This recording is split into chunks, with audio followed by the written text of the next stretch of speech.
మన ప్రభువైన యేసుక్రీస్తు నామములో మీ అందరికీ నా హృదయపూర్వక వందనాలు చెల్లిస్తున్నాను. మొదటగా నాకు ఈ అవకాశం అనుగ్రహించిన దేవునికి, తర్వాత సార్ గారికి, అందరికీ నా హృదయపూర్వక వందనాలు. దేవుని వాక్యంలోకి వెళ్దాం. దేవుని వాక్యంలోకి వెళ్ళే ముందు నా టైటిల్ ఏంటంటే ప్రశ్నించకు ప్రారంభించు. నా టైటిల్ ఏంటంటే ప్రశ్నించకు ప్రారంభించు. ఇక్కడ ఉన్న థీమ్ని బట్టి పిలిచిన ప్రభువును పోలినట్టుగా అనే థీమ్లోంచి మత్తయి సువార్తలో మనకు 4వ అధ్యాయం మొదటి నుంచి చూసుకుంటే యేసు ప్రభు వారికి వచ్చిన శోధన కనపడుతుంది. నాకు అది చదవగానే అది గుర్తొచ్చింది. ఏంటంటే మన ప్రభువు ఎలాగ శోధనని జయించాడో ఆయనకు తగినట్లుగా, ఆయనకి నచ్చినట్లుగా, లేకపోతే ఆయనను పోలి మనం శోధనని జయించాలి. 4వ అధ్యాయంలో మనకు ప్రభు ఉపవాసం చేసి వచ్చిన తర్వాత ఆయనకు వచ్చిన శోధనని ఆయన ఎలాగ జయించాడో మనం అంతా అక్కడ చూడగలం. అందుకనే నేను తీసుకున్నది టాపిక్ ఏంటంటే ప్రశ్నించొద్దు. మన శోధన వచ్చినప్పుడు, మనను దేవుడు శోధిస్తున్నప్పుడు, లేకపోతే కొన్నిసార్లు సాతాను చేత శోధించబడతాం. నేను ఆ కాంటెస్ట్లోకి వెళ్ళట్లేదు, కానీ సేవకులుగా కొన్నిసార్లు దేవుడు మనల్ని పరీక్షిస్తాడు. సేవకులుగా కొన్నిసార్లు దేవుడు మనల్ని ఖచ్చితంగా పరీక్షిస్తాడు. అయితే యాకోబు రాసిన పత్రిక 1వ అధ్యాయం 12వ వచనంలో ఉంటుంది, శోధన సహించేవాడు ధన్యుడు, అటివాడు శోధనకు నిలిచిన వాడే ప్రభు అనుగ్రహించి జీవ కిరీటం పొందునని ఉంటుంది. అయితే మనం ఖచ్చితంగా మనకు సేవలో వస్తున్న శోధనని, ఖచ్చితంగా మన సేవలో మనం దేవుడు పరీక్షిస్తున్నప్పుడు దేవుడు ఖచ్చితంగా పరీక్షిస్తాడు. ఆ పరీక్షించినప్పుడు మనం ప్రశ్నించే వారంగా ఉండకూడదు. నిన్న నైట్ మనం విన్నప్పుడు ఆశన ప్రేయర్ చేస్తూ ఒక మాట చేశారు. ఏం చేశారంటే ఆకాశం వైపు వేలు పెట్టి చూపించే ముందు మమ్మల్ని మేము సరి చేసుకోవాలి అని. అంటే ప్రశ్నించే ముందు శోధనలు మనం నిల్చుండాలి ఫస్ట్. అయితే ఒక వ్యక్తి జీవితాన్ని మనం చూసుకుందాం. ఆ వ్యక్తి జీవితంలో మూడు సిచ్యువేషన్స్ మనం చూసుకొని అది మన జీవితానికి అప్లై చేసుకుందాం. ఆదికాండం 12వ అధ్యాయంలో మనం చూస్తే, ఆదికాండం 12వ అధ్యాయంలో మనకు అబ్రాం కనపడతాడు. అబ్రాంని చూడండి. ఆదికాండం 12వ అధ్యాయం 1వ వచనం చదివితే,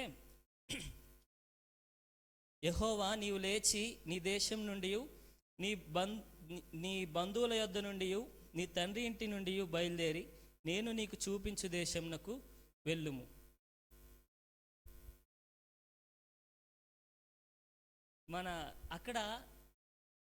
ఇక్కడ మనకు 12వ అధ్యాయంలో అబ్రాహాము కనపడతాడు. అక్కడ అబ్రాహాం పిలుపు మనకు కనపడుతుంది. దేవుడు నీ దేశంను విడిచి, నీ బంధువులను విడిచేసి, నీ ఇంటిని విడిచేసి వచ్చేయి అన్నప్పుడు చూడండి, ఒక వ్యక్తికి తన కంఫర్ట్ జోన్ వదిలిపెట్టి రావాలంటే కష్టమే. ఇది అబ్రహాము తన బంధువుల దగ్గర, తన దేశంలో, తన కుటుంబంలో, తన కుటుంబం వారితో ఒక కంఫర్ట్ జోన్లో ఉన్నాడు. అప్పటి వరకు మంచిగా కంఫర్ట్ జోన్, చుట్టూ పని వాళ్ళు ఉన్నారు, అందరు ఉన్నారు. కానీ దేవుడు మాట్లాడి ఏం చెప్తున్నాడంటే, నువ్వు అన్నీ విడిచిపెట్టి వచ్చేసాయి, నీ బంధువుల నుంచి దూరంగా వచ్చేసాయి, నీ దేశం నుంచి దూరంగా వచ్చేసాయి, నీ చుట్టుపక్కల ఉన్న వారి నుంచి దూరంగా వచ్చేయి అన్నప్పుడు ఆ కంఫర్ట్ జోన్ వదిలిపెట్టడం చాలా కష్టం. అదే మన జీవితంలో మనం అప్లై చేసుకుంటే, ఇలాగే దేవుడు మనల్ని కొన్నిసార్లు మన కంఫర్ట్ జోన్ నుంచి బయటికి రమ్మని ఒక పరీక్ష పెడతాడు. శోధన అనే బదులు ఒక పరీక్ష పెడతాడు. కంఫర్ట్ జోన్ వదిలిపెడతాడా లేదా? కంఫర్ట్ జోన్ కోరుకుంటాడేమో. చూడండి, ఎప్పుడైనా దేవుడు మన ముందు 2 ఆప్షన్స్ పెడతాడు. ఒకటి కంఫర్ట్ జోన్ పెడతాడు, ఇంకోటి కష్టం పెడతాడు. చాలాసార్లు మనుషులుగా మనం కోరుకునేది ఏంటంటే కంఫర్ట్ జోన్నే. కష్టం ఎవరు పడతారు? కంఫర్ట్ జోన్లో అయితే మనకు నచ్చినట్టుగా సేవ చేసుకోవచ్చు అని. కానీ దేవుడికి నచ్చే పని ఏంటంటే, మనం కంఫర్ట్ జోన్ వదిలి ఆయన సేవలోకి, ఆయన ఆ కష్టంలోకి రావడమే దేవుడికి ఇష్టమైన పని. ఇక్కడ అబ్రహాం జీవితంలో వచ్చిన మొట్టమొదటి పరీక్ష ఏంటంటే తన కంఫర్ట్ జోన్ వదిలిపెట్టడం, తనకున్న ఆ స్థితిని వదిలిపెట్టడం, లేదా తన బంధువుల్ని, తనకున్న ఒక బలగాన్ని. చూడండి, తన బంధువులు ఉన్నారు అనుకో, నాకంటూ ఉన్నారు, నా పక్షాన మాట్లాడే వాళ్ళు ఉన్నారు అని ఒక ధైర్యం ఉంటుంది. నా ఊర్లో ఉంటే అబ్బా నేను నా ఊర్లో ఉన్నా, ఏదొచ్చినా నాకు ఉంది అని ధైర్యం ఉంటుంది. అలాంటిది దేవుడు మొత్తం వదిలిపెట్టేసి వచ్చేయి అంటే అక్కడ అబ్రహాం ఏం చేశాడు తెలుసా? అక్కడ మనకు స్పష్టంగా అర్థమవుతుంది. చూడండి, 2వ వచనం నుంచి నేను చదువుతున్నాను. నిన్ను గొప్ప జనముగా చేసి నిన్ను ఆశీర్వదించి నీ నామంను గొప్ప చేయుదును, నీవు ఆశీర్వాదంగా నుందువు, నిన్ను ఆశీర్వదించి వారిని ఆశీర్వదించును. 4వ వచనం, యెహోవా అతనితో చెప్పిన ప్రకారము అబ్రాము వెళ్ళాను. ఇక్కడ ఎక్కడ ప్రశ్నించినట్టు మనకు కనపడట్లేదు. దేవుడు నువ్వు నీ కంఫర్ట్ జోన్ వదిలిపెట్టి వచ్చేయి అన్నప్పుడు, ప్రభు ఇంత కంఫర్ట్ జోను, ఇంత మంచిగా నాకు బంధువులు ఉన్నారు, స్నేహితులు ఉన్నారు, ఇంత మంచిగా అందరు ఉన్నారు అని అబ్రహాము దేవుడి దగ్గర ఎక్కడ ప్రశ్నించేట్టుగా, ప్రభు ఎందుకు ఇలా పిలుస్తున్నావు అని దేవుడి దగ్గర ప్రశ్నించినట్లుగా కనపడట్లేదు. కానీ వెంటనే ఆయన చెప్పిన ప్రకారం వెళ్ళిపోయాను. దీన్ని మన జీవితంలో మనం అప్లై చేసుకుంటే చాలాసార్లు దేవుడు మనల్ని ఇలానే మాట్లాడుతూ, ఇలానే బయటికి రమ్మని, లేకపోతే ఇలానే మనల్ని సరి చేసుకుంటూ, నువ్వు ఇక్కడ ఉండకూడదు, నువ్వు ఇంకో చోట ఉండాలని దేవుడు మాట్లాడుతున్నప్పుడు కంఫర్ట్ జోన్ చూసుకొని మనం ప్రశ్నించే వారంగా ఉన్నామా, లేదా ప్రారంభించి ఆయన చెప్పిన ప్రకారం వెళ్ళే వారంగా ఉన్నామా, మనల్ని మనం సరి చేసుకోవాలి. చాలాసార్లు మనం కంఫర్ట్ జోన్కి చాలాసార్లు బయట మనం చూస్తుంటే చాలామంది కంఫర్ట్ జోన్కి అలవాటు పడిపోయి సేవలో ఫలాంది ఉంటేనే నేను సేవ చేస్తాను, ఫలాని విషయం ఉంటేనే నేను సేవ చేస్తాను, నాకు అది ఉంటేనే సేవ చేస్తాను అని ఇప్పుడు ఈ జనరేషన్లో చాలా వాళ్ళకి అలాగా తయారవుతున్నారు. కానీ మన పితరులను మనం చూసుకుంటే వాళ్ళకి కరెక్ట్గా తిండి లేదు, కరెక్ట్గా బట్ట లేదు, కరెక్ట్గా వాళ్ళు ఉండే స్థలం లేదు, ఎలాంటి స్థితి లేకపోయినా వాళ్ళ కంఫర్ట్ జోన్స్ని వదిలిపెట్టేసి, తమ కుటుంబాలను వదిలిపెట్టేసి, అందుకే మనం చూస్తాం కదా, బైబిల్లో దేవుడు ఒక మాట అంటాడు. ఏంటంటే మత్తయి సువార్త 16:4 ఎవరైనా నన్ను వెంబడించగోరని ఎడలా ఏం చేయాలంట? తన్ను తాను ఉపేక్షించుకోవాలి. అంటే తన కంఫర్ట్ జోన్ తాను తీసేసి సిలువను ఎత్తుకొని ప్రభువుని వెంబడించాలి. అలా వెంబడించినప్పుడే మనము ఖచ్చితంగా అబ్రహాం ఏ ఆశీర్వాదం అయితే పొందుకున్నాడో అలాగా ఆశీర్వాదం పొందగలం. నేను కేరళలో చదువుతున్నప్పుడు నాకు ఇంటి దగ్గర ఉంటే కంఫర్ట్ బాగుంటుంది. ఎలా అంటే నాకు ఏది కావాలన్నా అడిగితే తేవడానికి అన్నీ బాగానే ఉంటాయి. కేరళ వెళ్ళిన తర్వాత పరిస్థితి ఎలా అయిందంటే, అక్కడికి వెళ్ళినా ఫోన్ చేస్తే ఏదైనా కావాలంటే వస్తారు. కానీ నేను వెళ్ళేటప్పుడు ఏమనుకుని వెళ్ళానంటే కాలేజ్కి, ఏదైనా ఇంటికి ఫోన్ చేయొద్దు, ఏదైనా ఇంటికి ఏ అవసరం వచ్చిన ఇంటికి ఫోన్ చేయొద్దు అనుకొని వెళ్ళిన తర్వాత మేము అక్కడ కరెంట్ బిల్ కట్టాలి. ఎలాంటి స్థితి అంటే, ఇంటికి ఫోన్ చేస్తే అడిగితే వేయచ్చు, కానీ 150 రూపీస్ కోసం 3 వీక్స్ ప్రేయర్ చేశా. 150 రూపాయల కోసం 3 వారాలు. కారణం ఏంటి? నేను ఇంటికి ఫోన్ చేయొద్దు, నేను కంఫర్ట్కి అలవాటు పడొద్దని. అలాగే దేవుడు ఈ దినాన్ని మనకు తెలియజేస్తున్న విషయం ఏంటంటే, అబ్రహాం జీవితంలో మొట్టమొదటిగా కంఫర్ట్ జోన్ వదిలిపెట్టి బయటికి రమ్మంటే మనం వచ్చేవారిగా, ఆయన చెప్పిన ప్రకారం వెళ్ళిపోయేవారిగా ఉండాలి. తర్వాత 17వ అధ్యాయం చూద్దాం ఒకసారి. ఆదికాండం 17వ అధ్యాయంలో ఇక్కడ కూడా అబ్రహాం జీవితంలో ఒక కొత్త మలుపు ఏంటంటే, అప్పటి వరకు సున్నతి అంటే తెలీదు. దేవుడు వచ్చాడు, అబ్రహాంతో మాట్లాడాడు. అక్కడే పేరు కూడా మార్చేది ఉంటుంది అబ్రహాముగా.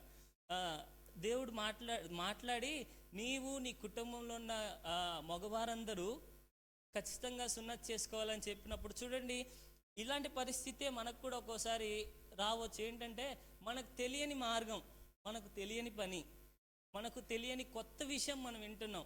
అప్పుడు మనం ప్రశ్నిస్తాం, ఎందుకు ఇది ప్రభువా అవసరమా అని చాలాసార్లు. కానీ ఈ అబ్రహాం జీవితంలో దేవుడు వచ్చి, నువ్వు ఈ విషయంలో ఇలా చేసుకోవాలి అబ్రహాము, నువ్వు ఈ విషయంలో ఇలా మార్చుకోవాలి, మీ కుటుంబంలో ఉన్న వారందరూ ఇలా సున్నతి చేయించుకోవాలి అని దేవుడు చెప్పినప్పుడు, ఈ 17వ అధ్యాయంలో చూడండి ఒకసారి 22 నుంచి నేను చదువుతాను. దేవుడు అబ్రహాముతో మాట్లాడుట చాలించిన తర్వాత అతని యొద్ద నుండి పరమునకు వెళ్ళెను. అప్పుడు అబ్రహాము తన కుమారుడైన ఇస్మాయిలును, తన ఇంట పుట్టిన వారందరినీ, తన వెండితో కొనబడిన వారందరినీ, అబ్రహాము ఇంటి మనుషుల్లో ప్రతివాడిని పట్టుకొని దేవుడు తనతో చెప్పిన ప్రకారం ఆ దినమందే వారి గోప్యాంగ చర్మమును సున్నతి చేసింది. మనం 12 అధ్యాయంలో కూడా తనతో చెప్పిన ప్రకారం అబ్రహాం చేశాడు ప్రశ్నించకుండా. ఇక్కడ కూడా స్పష్టంగా మనకు అర్థమవుతుంది, దేవుడు వచ్చి మాట్లాడి వెళ్ళిపోయిన వెంబటే తనతో చెప్పిన ప్రకారం అబ్రహాము చేశాను, ప్రశ్నించలే. ఇక్కడ కూడా రెండోదిగా మనల్ని కూడా ఒక కొత్త మార్గంలో నడిపిస్తున్నప్పుడు, అవ్వా ఎందుకు ఈ కొత్త మార్గంలో, నాకు ఈ మార్గం తెలీదు అని ప్రశ్నించే వారంగా కాదు, కానీ ఆ మార్గంలో ఆయన చెప్పిన మాట ప్రకారం వెళ్ళిపోతే దాని తర్వాత దేవుడు మనకు మంచి ఆశీర్వాదం ఇస్తాడు. హల్లెలూయా. కాబట్టి ఖచ్చితంగా మనము దేవుడు చెప్పిన ప్రకారం ప్రశ్నించే వారంగా కాకుండా మనం ఆ పాటించే వారిగా ముందుకెళ్ళాలి. మొదటిదేమో కంఫర్ట్ జోన్ వదిలిపెట్టాలి. రెండోదేమో మనం కొత్త మార్గంలో వెళ్ళవలసి వచ్చిన ఓకే ప్రవ్వా నేను వెళ్తానని వెళ్ళగలగాలి. మూడోది చెప్పి నేను ముగిస్తాను. చూడండి, ఆదికాండం 22వ అధ్యాయంలోనే మనకు కనపడుతుంది. ఏంటంటే ఈ 22వ అధ్యాయంలోకి వచ్చేసరికి అప్పటికే చాలా సంవత్సరాల తర్వాత పిల్లలు పుట్టారు. మీకు ఈ స్టోరీ అంతా తెలుసు కాబట్టి నేను చెప్పుకుంటూ వెళ్ళిపోతున్నాను. చాలా సంవత్సరాల తర్వాత అబ్రహాంకి షారాకి పిల్లలు పుట్టారు. పిల్లలు పుట్టిన తర్వాత కొద్ది రోజులకి దేవుడు ఏమంటున్నాడంటే, నీకు ఒక్కగానైనా ఒక్క కుమారుని తీసుకొచ్చి, 22వ అధ్యాయం మొదటి 2 వచనాల్లో అదే కనపడుతుంది. నీకు ఒక్కగానైనా ఒక్క కుమారుని తీసుకొచ్చేసి నాకు నేను చూపించే దేశంలోకి వెళ్ళి ఆ పర్వతం మీద బలిచ్చేయని అబ్రహాంతో దేవుడు చెప్పినప్పుడు, చూడండి, ఒక కన్న తండ్రిగా ఆ సిచ్యువేషన్ని మనం ఆలోచన చేస్తే, తన కుమారుణ్ణి తీసుకొచ్చి దేవుడు బలి అన్నప్పుడు నువ్వేం దేవుడు అయ్యా అనే ప్రశ్న ఖచ్చితంగా వస్తుంది. ఎందుకంటే ఇచ్చింది ఈ దేవుడు చాలా సంవత్సరాలకు ఇచ్చాడు, అల్లారు ముద్దుగా పెంచుకొని ఉంటాడు. కానీ నువ్వేం దేవుడు అయ్యా, ఒకవేళ ఆ పరిస్థితులు నేనే ఉంటే అలా అనేవాడిని, నువ్వేం దేవుడు అయ్యా ఇచ్చావు తీసుకు మళ్ళీ అడుగుతున్నావు అని. కానీ ఇక్కడ మనకు అర్థమయ్యేది ఏంటంటే, చూడండి 2వ వచనం చదువుతున్నప్పుడు, ఆయన నీకు ఒక్కడై ఉన్న నీ కుమారుణ్ణి అనగా నీవు ప్రేమించి ఇస్సాకును తీసుకొని మోరియా దేశంలోకి వెళ్ళి అక్కడ నేను నీతో చెప్పబో పర్వతంలో ఒక దాని మీద దహన బలిగా అతన్ని అర్పించమని చెప్పాను. తెల్లవారినప్పుడు అబ్రాహాం లేచి తన గాడిదకు కట్టి, ఇక్కడ చూడండి 3వ వచనంలోనే చివరి లైన్లో దేవుడు తనతో చెప్పిన చోటికి వెళ్ళిపోయాడు, అంతే. ఇంకా ఫస్ట్ ఏమో దేవుడు తనతో చెప్పిన ప్రకారం చేశాడు, రెండోది కూడా దేవుడు తనతో చెప్పిన ప్రకారం ప్రశ్నించకుండా చేశాడు, మూడోది కూడా దేవుడు తనతో చెప్పిన చోటికి వెళ్ళిపోయాడు, అంతే, ప్రశ్నించకుండా. ప్రవ్వా నాకు ఒక్కడికైనా కుమారుడయ్యా, నేను ఇవ్వనయ్యా అని ఎక్కడ అడిగినట్టు మనకు రాయబడలేదు. కాబట్టి మూడోదిగా కొన్నిసార్లు దేవుడు మనకిష్టమైన దాన్ని మన చేతిలో మనం పెంచుకుంటున్న మన దగ్గర లేకుంటే మనకి ఇష్టమైన దాన్ని ఇచ్చేయమని అడగొచ్చు, లేదా మనకి ఇష్టమైన దాన్ని మన దగ్గర నుంచి తీసేయడానికి దేవుడు ఆలోచన, అలా శోధన మనకు రావచ్చు, అలా పరీక్ష మనకు రావచ్చు. వచ్చినా కూడా మనం ప్రశ్నించే వారంగా ఉండకూడదు. వచ్చినా కూడా మనము దాన్నైనా వదులుకోవడానికి సిద్ధంగా ఉండాలి, కానీ మనం ప్రశ్నించే వారంగా ఉండకూడదు అనేది ఈ వాక్యం ద్వారా మనం తెలుసుకోవాలి. కాబట్టి ఈ 3 విషయాల్లోంచి నేను చెప్పాలనుకున్న విషయం ఏంటంటే, ఏ పరిస్థితి వచ్చినా, కంఫర్ట్ జోన్ వదిలిపెట్టాల్సి వచ్చినా, లేకపోతే కొత్త మార్గంలో వెళ్ళాల్సి వచ్చినా, మనకి ఇష్టమైనది మన దగ్గర నుంచి పోయినా మనం ప్రశ్నించే వారంగా కాకుండా మనల్ని మనము ప్రభా నువ్వు ఎలా నడిపించినా ఓకే అని ఆ దేవుడు నడిపించిన రీతిలో నడిస్తే, ఈ 22వ అధ్యాయంలోని చివరిలో దేవుడు ఎంత మంచి ఆశీర్వాదాలు ఇస్తాడంటే, ఆకాశపు నక్షత్రం వల్ల నిన్ను ఆశీర్వదిస్తాను, సముద్రంలోని ఇసుక రేణువులాగా నీ సంతానాన్ని నేను అభివృద్ధి చేస్తానని. అంత ఆశీర్వాదం ఎందుకు వచ్చిందో తెలుసా? దేవుడు చెప్పినట్టుగా దేవుడు చెప్పిన వెంటనే ప్రశ్నించకుండా అబ్రహాము చేశాడు కాబట్టి అంత ఆశీర్వాదం వచ్చింది. మన సేవా జీవితంలో కూడా ఇలాగా ప్రశ్నించే వారంగా కాకుండా దేవుడు ఎలాగ నడిపిస్తే, దేవుడు ఎటు నడిపిస్తే, దేవుడు ఎక్కడుంచితే అక్కడుండి ఆయన ఎలాగ చెప్తే ఆ ప్రకారం మనం వెళ్తే మన సంఘాలు కూడా దేవుడు ఆకాశపు నక్షత్రం వల్ల ఆశీర్వదిస్తాడు. కాబట్టి దేవుడు ఈ వాక్యాన్ని దీవించును గాక. ఇప్పటి నుంచి మనం కూడా ప్రశ్నించే వారంగా కాకుండా దేవుడు మనల్ని నడిపించినట్టుగా పనిని ప్రారంభించే వారంగా ఉందుము గాక. దేవుడు మిమ్మల్ని అందరూ కూడా దీవించును గాక.